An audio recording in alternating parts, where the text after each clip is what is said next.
Um dia, andando pela estrada da vida, vi um letreiro que anunciava Supermercado do Céu. Aproximei-me. Chegando perto, uma porta se abriu. Sem me dar conta, lá estava eu, dentro da loja. Vi um exército de anjos por toda a parte. Um me deu uma cesta e disse: meu filho, faça bem as suas compras. E o que o cristão necessita estava ali. Eu não perdi tempo e comecei a circular pelo supermercado. Primeiro comprei paciência. A caridade estava na mesma seção. Mais à frente havia compreensão. Peguei um pacote, mas resolvi pegar mais, porque nós sempre precisamos dela. Comprei ainda uma caixa de sabedoria e 3 de fé. Detive-me a contemplar o que era o Espírito Santo. Ele enchia tudo. A salvação era gratuita e acabei pegando bastante para mim e para vocês. Com minha cesta quase cheia, dirigi-me ao caixa para pagar a conta. Já tinha o necessário para fazer a vontade de Deus. Enquanto passava pelos corredores, vi oração e também coloquei na cesta, pois sabia que lá fora iria encontrar o pecado. No caminho para o caixa havia balaios com cantos e louvores. Peguei vários. Chegando minha vez no caixa, um anjo passou todas as mercadorias e, feita a soma, perguntei: quanto devo? O anjo olhou para mim e sorriu. Disse-me para levar tudo aquilo por onde eu andasse e acrescentou: meu filho Jesus pagou sua conta há muito tempo no Calvário. Faça bom uso das compras, vá em paz e volte sempre. Amém, irmãos? Aleluia. Esse ano de 2015 irá se iniciar. E nós muitas vezes, em nossos projetos, em nossos pensamentos, em nosso coração, nós entramos no ano como se estivesse entrando realmente no supermercado. Nós entramos o ano como se realmente quiséssemos colher grandes frutos. Isso não é errado. Quer dizer, meus irmãos, que isso não é errado. Porque se tem alguém que tem que projetar algo para a sua vida, é você. Né? Não é obrigação minha, não é obrigação do pastor ficar projetando algo para a igreja que somos nós. Né? Você deve sonhar os seus próprios sonhos. Né? Você deve alçar onde é que você vai querer pisar, onde é que você vai querer conquistar. Isso não é errado. Né? Só que aqui, nesse supermercado, ele fala que aquela pessoa podia comprar tudo o que ele necessitava ali. Né? Ali dentro estava tudo que um crente precisa. E que havia um homem que havia pago por tudo isto que ele necessitava. Os nossos sonhos, queridos, eles já foram pagos. Tudo que nós necessitamos já foi pago por Jesus há 2000 e tantos anos atrás. Nós só precisamos simplesmente entrar e fazer as nossas compras. E na palavra nesta noite nós vamos ver sobre um povo que vivia debaixo de uma escravidão, um povo que havia esquecido, né, que nesse tempo ainda Jesus não havia vindo para eles, mas aquele povo havia se esquecido o que Deus havia feito na vida deles, retirando eles ali do Egito, retirando eles ali daquela escravidão. Aquele povo havia se esquecido, estava servindo a deuses estranhos, estava servindo a Baal e achando que aquele Baal era o Deus Todo-Poderoso, o Deus de Israel. Só que aquele povo ele não estava enganado, porque aquele povo conhecia a Deus e eles estavam servindo a Baal. Eles não estavam debaixo de engano, eles estavam ali porque o coração havia sido endurecido, porque o seu coração era mau, porque os seus pensamentos haviam deixado de pensar no Senhor. E nós vamos começar a ministrar esta palavra hoje, e você no final vai entender o que é realmente o supermercado do Senhor e como você vai colher nesse ano de 2015. Amém? Abre comigo a palavra do Senhor no livro de 1 Reis, capítulo 18. Glória a Deus. Aleluia, Jesus.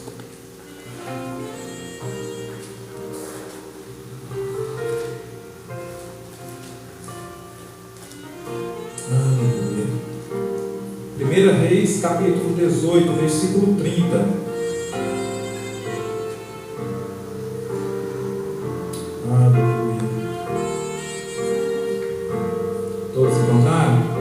Diz assim, versículo 30: Então Elias disse a todo o povo: aproxime-se de mim. O povo aproximou-se e Elias reparou o altar do Senhor, que estava em ruínas. Depois apanhou 12 pedras, uma para cada tribo dos descendentes de Jacó, a quem a palavra do Senhor tinha sido dirigida, dizendo-lhe: seu nome será Israel. Com as pedras construiu um altar em honra ao nome do Senhor, e cavou ao redor do altar uma valeta na qual poderiam ser semeadas 2 medidas de sementes. Depois arrumou a lenha, cortou um novilho em pedaços e o pôs sobre a lenha. Então lhes disse: encham de água 4 jarras grandes e derramem-na sobre o holocausto e sobre a lenha. Façam-no novamente, disse, e eles o fizeram de novo. Façam-no pela 3ª vez, ordenou, e eles o fizeram pela 3ª vez. A água escorria do altar, chegando a encher a valeta.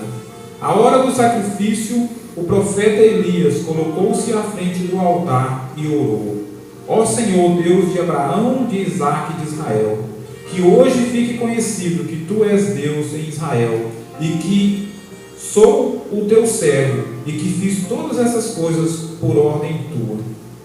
Amém. Solte aí, feche seus olhos.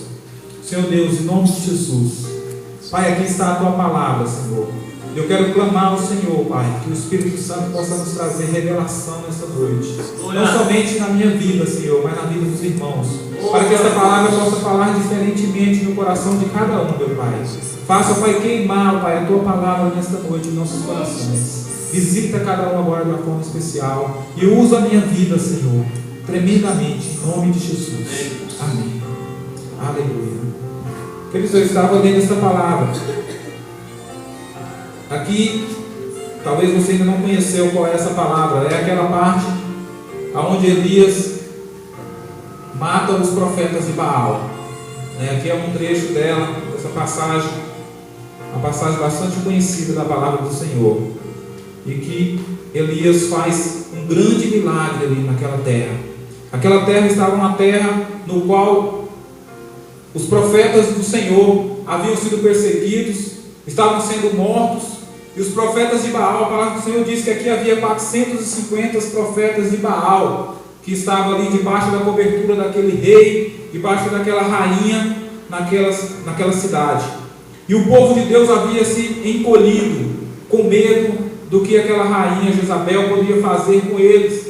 Os profetas haviam sido mortos, muitos haviam fugido, alguns poucos que restaram estavam em cavernas, sendo ali tratado por um homem de Deus. E Elias então se levantou naquele lugar com o mandato de Deus, comandado pelo Espírito de Deus que estava sobre ele, e foi então ao encontro daquele rei, ao encontro daquelas pessoas, porque o clamor daquelas pessoas já por Baal ali já estava queimando o coração de Deus, porque Deus não aguentava mais ver o seu povo ali servindo aquele Deus pagão. Aquele povo ali servindo aquele Deus no qual, por motivo de medo, aquele povo havia se afastado do coração de Deus, havia se afastado da presença do Senhor, e aquele povo estava ali servindo aquele Deus pagão.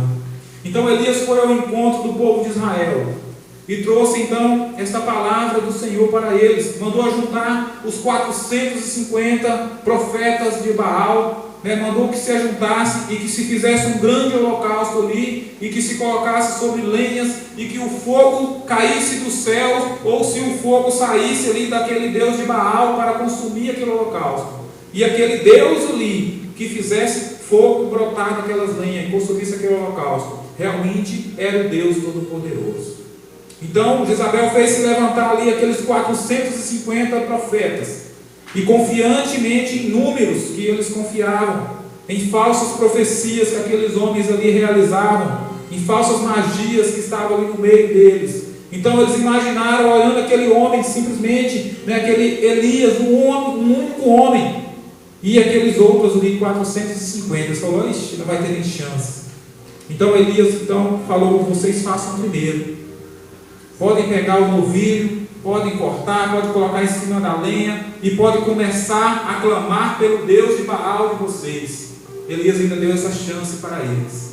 E a palavra de Deus diz que aqueles homens então cortaram o novilho, colocaram sobre a lenha e começaram desde a manhã e foram até o meio-dia clamando, e gritando e ali na presença de Baal, pelejando para que Baal pudesse acender aquela fogueira, para que o fogo consumidor ali, o poderoso de Baal, viesse e recebesse aquele holocausto, e nada acontecia. E a palavra de Deus diz que chegando ao meio-dia, Elias então se levanta e começa a zombar daqueles 400 homens. Ele começa a rodear ali, em frente àquela fogueira que ainda estava apagada, e começa a zombar, falando: de repente é porque Baal está muito ocupado, ou de repente ele até saiu de viagem, quem sabe ele está descansando, ele tem que meditar, ele tem que fazer outra coisa. Começa a clamar mais forte, e aqueles profetas até acreditaram, começaram a clamar com mais fervor, e a palavra de Deus diz que foram até a tarde clamando, sem que nenhum fogo fosse aceso e nenhum holocausto fosse consumido. Queridos, enquanto isso, o povo de Israel estava ali, atemorizado ali ao pé daquele monte, esperando o que iria acontecer. Aquele povo era um povo que sabia o poder de Deus, que já conhecia o poder de Deus, mas que havia se virado para o povo de Baal e para o Deus de Baal, porque eles estavam amedrontados, eles tinham medo de ser mortos por Jezabel, por aquele rei ali naquele lugar. E eles haviam se afastado do coração de Deus, afastado da presença do Senhor. E Elias então começa a fazer o que Deus havia colocado em seu coração. Aí você pode falar: pastor, o que tem a ver isso com o nosso ano de 2015? O que tem a ver essa palavra com a nossa conquista de 2015 ou com a nossa vida nesse determinado momento? Queridos, eu quero dizer para vocês que antes de nós projetarmos, antes de nós entrarmos no supermercado como este que nós lemos aqui, uma coisa precisa estar correta em nossa vida, para que nossos créditos realmente estejam todos ali no nosso cartão, vamos supor um cartão de crédito, no qual Jesus já abasteceu ele há 2000 anos atrás, para que os nossos créditos não estejam bloqueados. Será preciso antes restaurar um altar.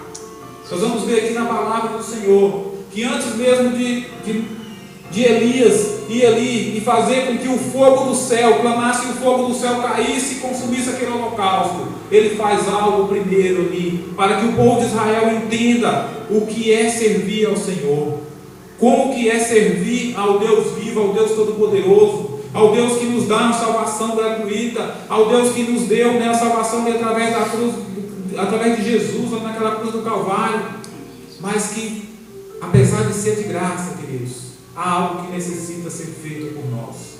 Antes que o holocausto seja consumido, antes que nossos pedidos sejam levados até o trono do Pai, para que a bênção possa ser derramada sobre nós, o altar precisa ser restaurado. Os nossos créditos precisam ser restaurados para que nós possamos entrar e começar a comprar, começar a colher. Antes disso, precisa ter um altar restaurado. Pastor, mas que negócio é esse de altar restaurado? Que coisa é essa? É a nossa vida espiritual, querido. Deus não está se importando se eu tenho uma vida financeira abençoada aqui na terra, se eu estou muitas vezes passando dificuldade para que eu tenha salvação. Deus não está olhando para isso, se nós vamos prosperar em 2015, se nós prosperamos em 2014, o que Ele quer ver de nós é o nosso altar restaurado. Ele quer ver de nós um coração quebrantado, é nós na presença do Senhor, por onde nós andarmos, o cheiro, o aroma suave do Espírito Santo esteja sendo exalado, esteja sendo sentido pelas pessoas. É isso que o Senhor quer de nós. E Elias então, antes que ele comece a fazer com que o fogo caísse ali, ele então pede para aqueles homens, ele diz aqui: depois apanhou 12 pedras, uma para cada tribo dos descendentes de Jacó, a quem a palavra do Senhor tinha sido dirigida, dizendo: seu nome será Israel. Jacó recebeu esse nome de Israel. Com as pedras construiu um altar em honra ao nome do Senhor, e cavou ao redor do altar uma valeta na qual podia ser semeada 2 medidas de sementes. Queridos, ele primeiramente, ele não precisava fazer aquilo ali, porque ele estava ali, o poder não estava em Elias, o poder estava no Senhor. E ele estava ali porque ele recebeu o mandato do Senhor. O Senhor disse: Elias, vai até lá e faça isso e faça aquilo. Mas ele sentiu no seu coração que as coisas para aquele povo voltar aos pés do Senhor precisavam ser restauradas. O que? A santidade. A santificação tinha que voltar ao povo de Israel.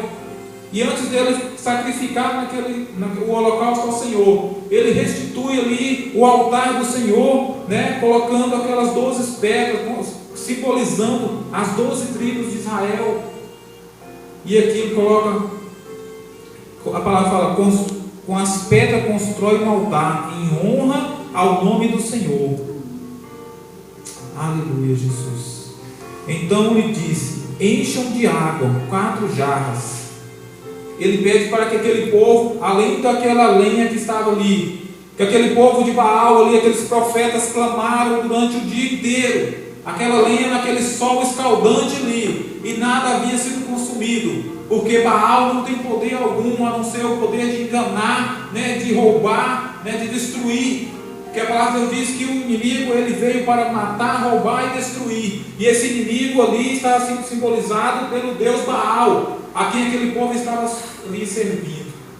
E Elias, para comprovar ainda mais, porque aquele povo que estava com o coração endurecido precisava ver sinais do céu, ele manda jogar água em cima daquela lenha, e o povo joga. Ele manda jogar a segunda vez, jogue mais água, e o povo joga. E ele manda então a terceira vez, jogue mais água, e a água escorre sobre aquela lenha, sobre aquela carne ali, daquele novilho que estava ali. E a palavra de Deus diz que começa a encher ali aquele rego, aquele buraco que ele havia feito ao redor daquele altar. Aquela água que jorrava ali, queridos. É uma água que hoje nós podemos simbolizar, que é a mesma água que jorrou ali do interior de Jesus, no momento que ele estava na cruz do Calvário. Aquela água ali simboliza que todos que dela beberem terá vida, né? Uma vida abundante, uma vida de santidade. E aquela água ali no mundo carnal também simboliza que o fogo não iria se pegar, porque se você pegar uma lenha e colocar no fogo ela molhada, ela vai até fumaçar, mas ela dificilmente vai queimar. Quantos aqui faz churrasco, que vê que o carvão está meio molhado, vira uma fumaceira danada, mas a brasa não acende. E Elias então queria comprovar para aquele povo, para que aquele povo visse que só existe um Deus em Israel e aqui no nosso meio. E a palavra diz que ele então molhou aquela lenha, e ele começa então a fazer uma oração aqui diante do Senhor. Aqui diz assim no versículo 35: a água escorria do altar, chegando a encher a valeta. À hora do sacrifício, o profeta Elias colocou-se à frente do altar e orou: ó Senhor, Deus de Abraão, de Isaque e de Israel, que hoje fique conhecido que tu és Deus em Israel, e que sou o teu servo, e que fiz todas essas coisas por ordem tua. Amém. Aquele homem poderia ali naquele momento até se exaltar, mas ele não se exalta, ele se humilha ali na presença do Senhor. Querido, se você quer conquistar no mundo espiritual, se você quer ser um conquistador na sua vida, não se humilhe para homens não, fique até calado. Se você precisar humilhar, fique calado, mas diante do Senhor se humilhe na presença do Senhor, aos pés do Senhor, em oração, em busca. Aquele homem ali, ele poderia simplesmente chegar e com aquele poder ali que Deus estava determinando sobre a vida dele, ele poderia bater no peito e falar assim: Senhor, derrama fogo do céu, e o fogo iria consumir ali, porque ele estava ali diante de Deus, porque Deus havia mandado ele estar ali. Mas ele não, ele chegou com humildade, molhou aquela lenha e falou: ó Deus de Abraão, de Isaque e de Israel, que hoje fique conhecido que tu és Deus. E naquele momento que ele faz aquela oração, a palavra de Deus diz que caiu fogo dos céus e consumiu ali todo aquele holocausto, toda aquela lenha, toda aquela água que estava ali foi consumida pelo fogo do Senhor. O Espírito de Deus consumiu e recebeu aquele holocausto, e o povo de Israel começou a clamar, caiu de joelhos e entendeu que só existe um Deus em Israel, que só existe um Deus, que Baal não é Deus para que eles servissem. A partir daquele momento ali, queridos, que o altar foi restaurado, que o holocausto do Senhor foi recebido ali naquele lugar, o povo se converteu novamente a Deus.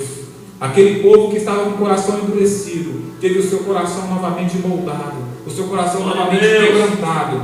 E a palavra diz que Elias fez descer todos aqueles 400 homens de Baal, aqueles profetas, até a beira do riacho, e ali ele matou a todos com espada. Aí nós ficamos analisando, como pode um homem só matar 450 homens? Por que aqueles profetas não reagiram quando Elias tentou matar eles? Porque o poder de Deus estava ali sobre Elias. A mão do Senhor estava ali não somente para consumir aquele holocausto qual Elias havia colocado ali diante do Senhor, mas estava ali para destruir tudo o que Baal havia levantado, tudo que Baal achava que havia conquistado ali naquela terra. Deus estava no controle. Queridos, 2015 está chegando. Nós estamos aí praticamente há 15 dias da virada do nosso ano. E uma grande colheita está para vir sobre a sua vida. Amém? Em todas as áreas da sua vida, espiritual, familiar e financeira. Essas 3 áreas eu coloco como as principais da nossa vida. A espiritual primeiro, a familiar em segundo e a financeira em terceiro. Se tiver as 3 boas, nossa vida é perfeita. Mas eu quero colocar para vocês, para que busquem em primeiro lugar a restauração do altar. Restauração do altar não é vir aqui e restaurar o altar da igreja, não. É o altar da sua vida. É a nossa santificação, a nossa vida com Deus. Porque a partir do momento que nós restaurarmos a nossa vida espiritual, a palavra de Deus diz para nós buscarmos em primeiro lugar o quê? O seu reino e a sua justiça. E as demais coisas nos serão acrescentadas. As demais, o que deve estar em primeiro lugar em nossos projetos? Em primeiro lugar, Senhor, a minha vida espiritual. Restitui, Jesus. Restitui os sonhos que foram roubados, os sonhos que muitas vezes o inimigo planta em nosso coração, de nós desanimarmos, de colocar incapacidade em nosso coração, em nossos pensamentos, de achar que o irmão fala melhor do que eu, o irmão canta melhor do que eu, de achar que nós sempre somos menores na casa do Senhor. Você pode até achar que você é pequeno diante do Senhor, queridos, mas nunca se ache pequeno na casa do Senhor, porque todos nós somos iguais. Todos nós somos iguais. O Senhor, Ele nos ungiu para pregar as boas novas aos quebrantados de coração. Você é ungido do Senhor. Restaura o seu altar, faça com que o fogo dos céus caia e consuma o seu holocausto, para que a sua semente que você está depositando aqui não seja consumida, para que a sua semente não seja em vão, para que ela frutifique, para que a sua vida espiritual possa romper, para que a sua vida financeira possa multiplicar e para que a sua família possa ser salva e ser abençoada. A palavra do Senhor é como se fosse um manual. Se você seguir, você vai colher, você vai multiplicar, você vai frutificar, você vai ser salvo, você e a sua família. Elias realmente foi um servo de Deus abençoado, no qual Deus não fez nem com que ele morresse. Deus gostava tanto de Elias. Elias andou tanto na presença do Senhor. Elias fez tanto o que Deus queria, que Deus um dia o tomou para si. A palavra fala que Elias não experimentou a morte. Elias ele foi arrebatado. Elias foi arrebatado e ficou Eliseu em seu lugar. Ele ungiu Eliseu e Eliseu ficou como profeta no lugar de Elias. Só que Elias enfrentou também dificuldades tremendas. Aqui nessa passagem mesmo, aqui, em outra ocasião nós estaremos pregando sobre isso. Que Elias, logo após matar esses profetas de Baal, Jezabel o persegue e ele então foge para uma caverna para não ser morto por Jezabel. Mas Deus tinha propósito em tudo, e Deus tem propósito em tudo em nossas vidas. Glória a Deus. Muitas vezes, quando nós nos sentimos fracos, que nós possamos dobrar os nossos joelhos, buscar no Senhor. O apóstolo Paulo falava que quando ele está fraco é que ele está forte. Por quê? Porque quando ele se sentia fraco, ele buscava mais a face do Senhor, buscava mais a presença do Senhor. Isso realmente é uma verdade em nossas vidas. Quando está tudo muito bem na nossa vida, nós muitas vezes não temos tempo para buscar o Senhor. Está bem na nossa família, está bem na nossa vida financeira, muitas vezes está tranquilo na nossa vida espiritual. Então nós achamos que estamos em total comunhão com Deus, não precisamos tirar um tempo para a oração, porque a presença de Deus está constante em nossas vidas. Queridos, não é bem assim, não é bem assim. Um carro ele vai andando aí nessa BR aí, Ele está com meio litro de gasolina e ele está na mesma velocidade. Quando acaba, ele para de uma vez. Ele pega ali uma banguelinha e vai parar. Nada indica que ele vai parar. O combustível está pouco, mas ele está em todo vapor. Bem assim somos a nossa vida. Está tudo bem, mas muitas vezes o óleo está pouco. A unção está pouco em nossas vidas. E nós precisamos parar e recarregar, reabastecer da unção do Senhor. Amém? Que em 2015 nós realmente possamos pegar o cartão de crédito do Senhor, reabastecer o nosso cartão. E quando nós chegarmos no supermercado, nós possamos escolher os frutos, aqueles frutos que Jesus nos deu lá na cruz do Calvário, a salvação. A salvação, a Bíblia fala que ela é gratuita para nós, mas ela teve um preço altíssimo. O maior preço desse mundo foi o sangue de Jesus, queridos, foi pago. A sua salvação ela foi paga. Se você ou eu não for para o céu, nós teremos desperdiçado o sangue de Jesus, e nós não vamos fazer isso, porque o sangue de Jesus é precioso demais. O meu lugar e o seu lugar está garantido lá no céu. Só depende de mim e de você sentar-se naquelas cadeiras. Até eu estava ouvindo uma música que fala que Deus mesmo construiu a nossa casa lá no céu. Então, não vamos deixar ela desabitada, não. Vamos deixar que ela seja alugada ou vendida para outra, dada para outra. Vamos habitar aquilo que é nosso. 2015 é o ano da conquista. É o ano da conquista, o ano da vitória. Em nome de Jesus, nós vamos ver essa obra aqui romper. Vamos ver a vida dos irmãos, a prosperidade descer sobre a vida dos irmãos. Lá nos altos nós determinamos a prosperidade sobre a igreja de Cristo naquele lugar. E antes de nós irmos embora, nós podemos ver a colheita na vida daqueles irmãos. Irmãos que antes moravam em rancho de palha, queridos. Tinha irmão lá que congregava com a gente e a casa dele era de pau e o ranchinho era de palha. Para não pagar aluguel, ele foi lá e fez um ranchinho lá no lote dele.